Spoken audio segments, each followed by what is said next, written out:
तू क्या ऐसे देख रही है? नजर लगानी है क्या हमारे प्यार को? मैंने क्या नजर लगानी? मेरी कभी किसी को दुआ नहीं लगी, नजर कहाँ से लग जाएगी?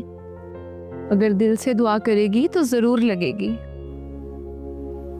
नाजी, तूने खाला के घर से तो मुंह ही मोड़ लिया है। कभी दिल नहीं करता खाला से मिलूं? एक मैं हूँ जिसे तेरी मोहब्बत खींच लाती है। खाला, जब आपकी मोहब्बत खत्म हो जाएगी तो फिर मैं जरूर आऊंगी।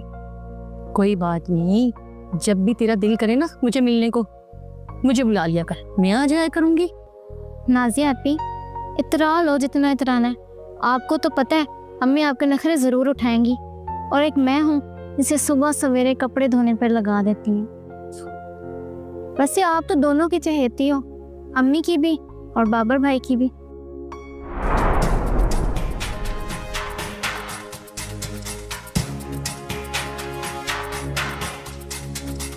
क्या आफत आन पड़ी थी बाबर का जिक्र छेड़ने के लिए?